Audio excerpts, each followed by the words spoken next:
Hello student, good morning to all of you. आज हमारा topic रहेगा एनसीईआरटी क्लास 10 में क्वाड्रेटिक क्वेश्चन। ठीक है, तो देखिए बच्चों, क्वाड्रेटिक क्वेश्चन पढ़ने के लिए सबसे पहले हमें समझना पड़ेगा कि क्वाड्रेटिक क्वेश्चन क्या होता है। तो देखिए, कोई भी क्वेश्चन रहेगा अगर वह x square plus b x plus c is equal to 0 के फॉर्म में है, any equation in the form of x square plus b x plus c is equal to 0, so that equation will be called as the quadratic equation in which a will not be equal to 0, जिसमें क्या होगा कि a का value 0 नहीं होगा। ठीक है, हमेशा से कभी भी कोई क्वाड्रेटिक इक्वेशन रहेगा उसमें कोई भी कोएफिशिएंट अगर वह एक्स स्क्वायर का है तो उसका वैल्यू 0 कभी नहीं हो सकता। इसका रीज़न क्या है?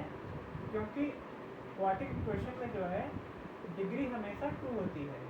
ठीक है, हमेशा कोई भी क्वाड्रेटिक इक्वेशन रहेगा उसमें जो भी वेरिएबल रहेगा उसका डिग्री हमेशा 2 रहेगा, यानी उसका पावर हमेशा 2 रहेगा।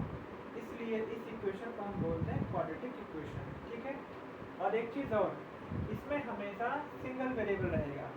ऐसे में and always there will be single variable, there will be not more than one variable.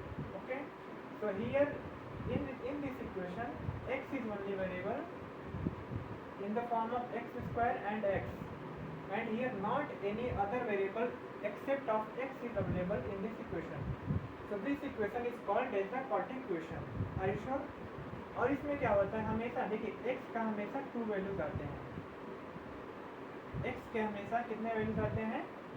2 values आते हैं, यानी कि ये जो इक्वेशन रहेगा अगर हम इस इक्वेशन को ग्राफ के फॉर्म में दिखाएंगे तो इस इक्वेशन जो ग्राफ जैसा भी बनेगा उसमें मान लीजिए कि हमने इस इक्वेशन का एक ग्राफ बना दिया इस फॉर्म में। ठीक है, तो इसमें क्या होगा, अगर हम एक्स एक्सिस के पैरेलल कोई लाइन ड्रॉ करेंगे तो वह हमेशा इस ग्राफ को 2 पॉइंट पे कट करेगा।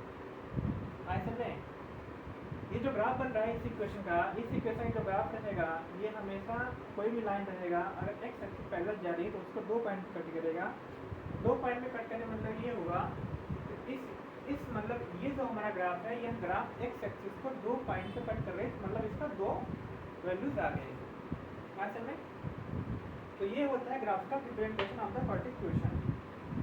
ठीक है, तो ये देख लीजिएगा आप लोग का क्वाड्रेटिक इक्वेशन होता है, ये इसका स्टैंडर्ड फॉर्म होता है जहाँ पे ए बी सी जो रहता है वो आपका इंटीजर्स होते हैं या रियल नंबर्स होते हैं। x का पावर हमेशा 2 होता है और कभी भी a का वैल्यू 0 नहीं हो सकता। ठीक है, तो ये रहा आपका बेसिक इंट्रोडक्शन क्वाड्रेटिक इक्वेशन। अब हम लोग करने जा रहे हैं एक्सरसाइज नंबर 1। ठीक है, उसमें आपका क्वेश्चन गिवन है, पहले एक्सरसाइज में क्वेश्चन गिवन है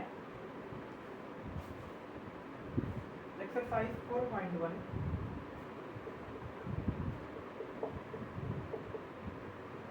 फर्स्ट क्वेश्चन आपको पूछा है check whether the following are quadratic equations और नॉट। मतलब हमको क्वेश्चन गिवन है और इस क्वेश्चन के थ्रू आपको पता लगाना है कि ये जो हमको इक्वेशन दिए हुए हैं ये रियली में क्वाड्रेटिक इक्वेशन है कि नहीं। तो देखिए, पहला क्वेश्चन दिया हुआ है x + 1 whole square is equal to 2 × x - 3। ये आपको क्वेश्चन गिवन है। इस क्वेश्चन के थ्रू हम पता लगाएंगे कि कोई भी ये इक्वेशन जो है वो क्वाड्रेटिक इक्वेशन है कि नहीं। तो थोड़ा हमें इसको सॉल्व करना पड़ेगा, थोड़ा हमें इसको एक्सपेंड करना पड़ेगा। देखिए, तो ब्रैकेट में हमारा है x + 1 का होल स्क्वायर, इसको हम ओपन करेंगे तो आपको पता होगा ये हमारा a + b होल स्क्वायर के फॉर्म में है।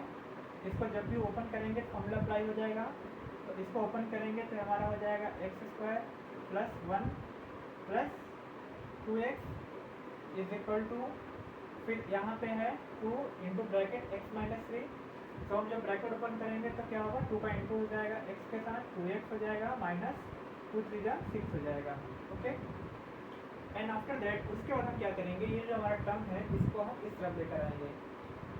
तो यहाँ पर हम जब इसको इस तरफ लेके आए तो यहाँ पे ऑलरेडी हमारा x² + 1 + 2x है, जिसको आप वैसे नोट डाउन कर लेंगे।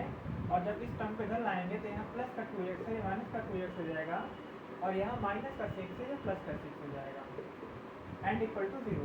ठीक है, and after that +2x - 2x will be cancel out and remaining equation will be form of x square plus 7 is equal to 0। ठीक है, तो हमने यहाँ पे इस इक्वेशन को सॉल्व किया, हमारा वैल्यू आ गया x square plus 7 is equal to 0। तो देखिए अब यहाँ पे हमको जो इक्वेशन मिला ये already x square plus b x plus c is equal to 0 के फॉर्म में है या नहीं। तो यहाँ पे देखिए वेरिएबल पावर 2 ऑलरेडी है, और यहाँ पे देखिए बी एक्स वाला टर्म नहीं है ना। कंडीशन आपको पता होना चाहिए, कंडीशन मैंने बताया था कि कोई भी क्वाड्रेटिक क्वेश्चन में a will never be 0, a का वैल्यू कभी 0 नहीं हो सकता। B may be 0, c may be 0, but a will never be 0। And here in this equation coefficient of x square is 1, a is equal to 1। Okay, and variable power is equal to 2। यहाँ पे n का जो value है वो 2 है। ठीक है, तो इसका मतलब क्या हुआ कि हमारा क्वाड्रेटिक क्वेश्चन ऑलरेडी है। So this is the true. Okay, thank you.